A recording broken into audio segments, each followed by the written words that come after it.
my dad wasn't really present in my life. So due to this, I kind of was envious because out of all of my friends, everyone had their dad.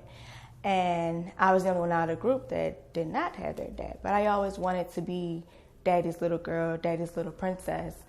And I kind of was envious because it was like, geez, all my friends have their dads present, but where's my dad? It's like, that was something that I wanted. I craved to be daddy's princess. I wanted dad to be there when I fell, to help pick me up and kiss my bruises and wipe my tears and let me know it would be okay. And I just wanted that type of impact with my dad, and I was not able to receive it. So I used to always wonder, is this because this is something that daddy chooses to do, or is this conflict between him and mom, or what's the issue? But I don't think parents actually realize the type of trauma that they're creating on younger children by creating this type of, I don't know, tension that they may have, or resentment, or I don't know what it may be, but it weighed on me. It took a heavy toll on me because I wondered if I had my dad to guide me through a lot of steps in my life, would I have taken a lot of routes in my life that I had took? Would I have made those type of mistakes in my life had I had dad present to tell me or show me and guide me what should I look for in a man to date? Or my dad showed me this is how a man is supposed to treat you. So that was really a challenge from, young girl all the way up until basically woman that I am now today. So when my mom got married to my stepfather, so I had my stepfather in my household. So kind of from 2 up till, it was like, okay, this is my stepdad, but you're not my dad, so where's my dad? So I would say maybe from 2, but once I fully got to knowledge of myself, I was maybe about 6, 7, I kind of realized dad wasn't very present as I would like dad to be in my life. I would say my stepfather was a big help. It was like, I could say he gave me that fatherly example. He was that father figure to me. But it was like, it was there, but I didn't really pay attention to it because that's not my dad. Yeah. So it's like, I see you there, I respect you for being there, but at the same time, it's different because you're not my dad. Yeah. So he was very, very supportive, very supportive. He was there for me. I could talk to him about anything. So he was actually a big help, and my brother being in the household was too. So. What was the last pleasant memory that you have with your father? I would actually say my 26th birthday. I was actually very surprised. I extended an invitation to my birthday dinner, and he actually showed up. So that was like, oh, okay. So from there, it's like, okay, maybe we're going to get everything together. We're going to fix our relationship. And actually over time, once I became grown, we were able to start communicating and building a relationship and building a bond. But it was different from having that as a child and having it as a woman.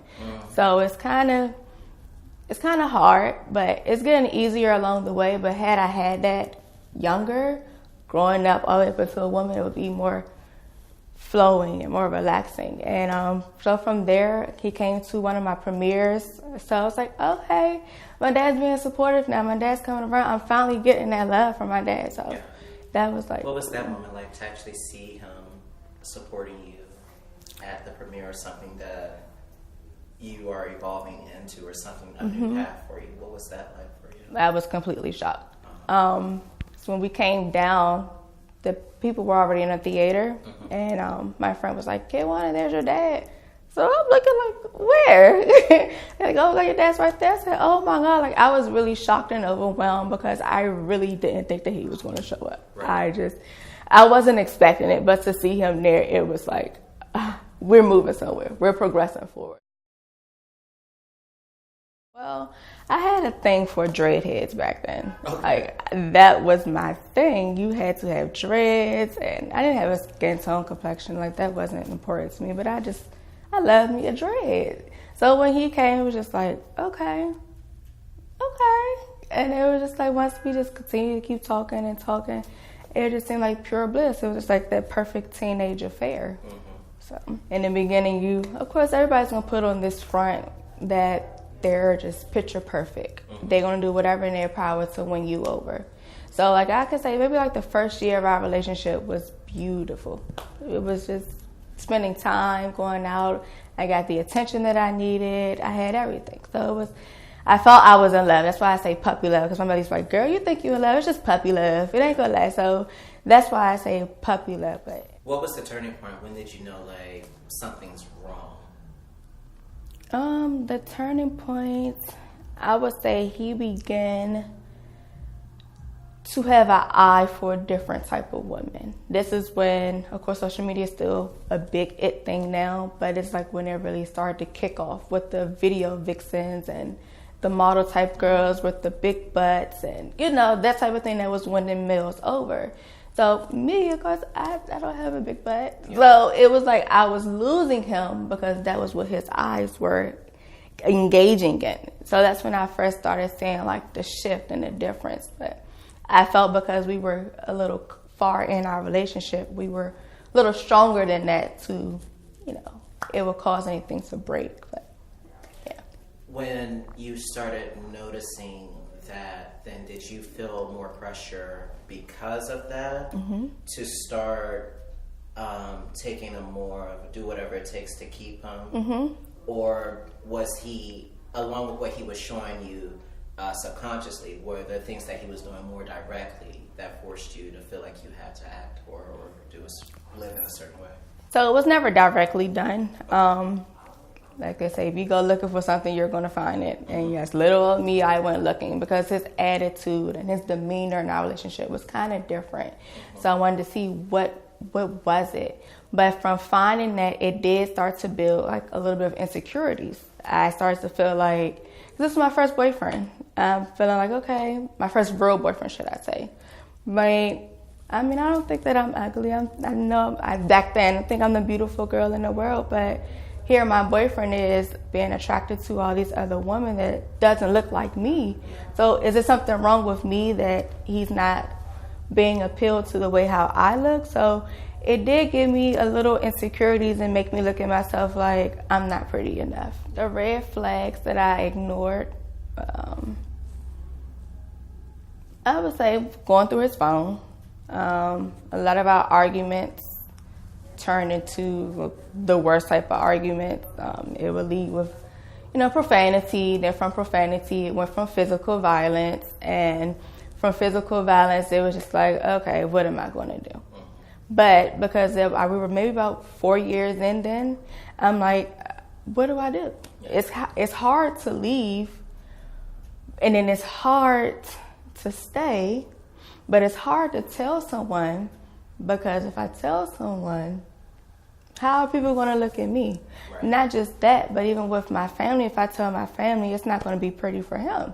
So I found myself like more so protecting him than I was protecting myself. Right. So, okay. When I knew it was time for me to get out, it was our very last argument. Argument about his whereabouts, coming in the house 2, 3 o'clock in the morning. Next thing you know, I have a gun in my face.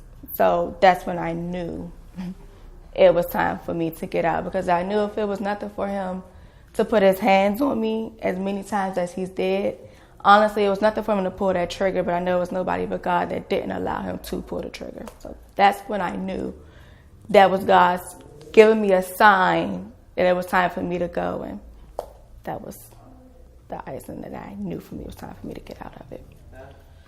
What do you say to girls who are at the beginning stages in today's world, where they think that that's what they want or that's how they want to be treated, and they're just holding on to this idea that that's what they have to endure or that's what they have to tolerate, and then they get to a situation like yours, and some girls don't even make it out. They stay until something unfortunately happens. What's your message to encourage young women, and just women period, to know that it's okay, that you can leave even before it gets to that point? I will want to say don't ignore the red flags. That's what they do. They test you. It's going to start out real minor. Maybe the disrespecting you, the name calling. Don't be oblivious to it. From there, it's going to escalate. They're going to keep testing you and keep testing you and keep testing you to see how weak you are. But I don't want you to ignore, I don't want them to ignore any of the red flags from the beginning. Just leave. it's not even worth your time, and you're worth more than that. So I encourage any woman to not be oblivious or to not ignore any signs, and honestly follow your heart and think, if you have a daughter, how would you want that young man to treat your daughter? So just don't ignore those signs and leave from the very first incident that may occur. Now I can say I'm completely healed. Then I was broken and I was toxic, and I was just looking for things of pleasure, not things to help me grow and to become a better woman. So from now, I can say I'm completely healed. I'm free. I forgave a lot of people who didn't never apologize to me for a lot of things that they did to me or that they took me through.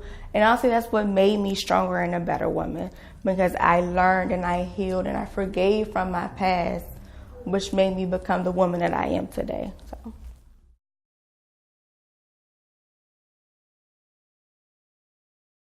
When you were engaged, what was going through your mind when you were thinking about saying yes and then picking out the dress, or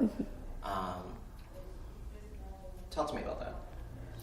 When this happened, the first thing that came to my mind instantly was like, finally, finally, I'm able to really be with someone for love. I'm finally able to be with someone for marriage and really get a family and progress forward. So when I got engaged, looking back now, I can say that I said yes for the wrong reasons. It wasn't the right timing for me to say yes. I was still in a healing process. I was still in somewhat of a toxic phase, trying to get over my toxicity.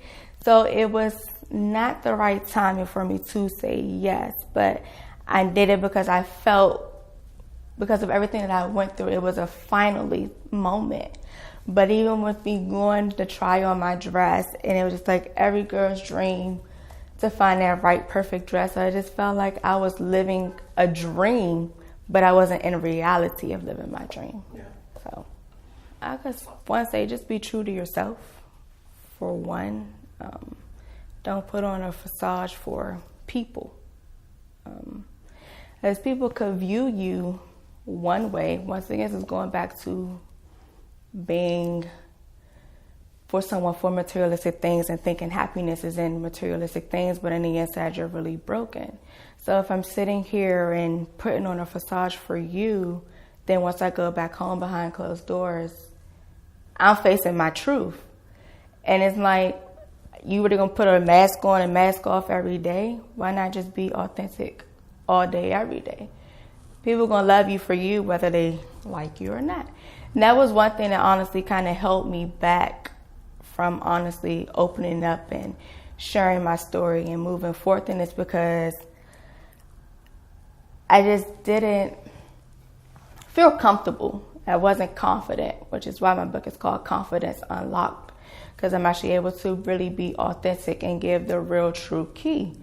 So I can also say, just be you. And one thing you have to learn to accept is everybody's not going to like you. Like, you're not here to be liked. You're not here for everybody to like you. There's a purpose over your life, and you are to fulfill your purpose and keep it moving. Your purpose or your vision may not be for everybody, and everybody may not get it, and that is okay. You have to be okay with that, but just be real and authentic with yourself first. Self-love. Self-love is the main key, and it is so important, especially with society today. As people just tend, I don't know, the world is just so, I don't know, it's the worst right now. Millennials and society. But I can honestly say self-love, self-healing is the key. If you're not right yourself, nothing else is going to be right. My ultimate is the goal is honestly to inspire, empower, and embrace millennials.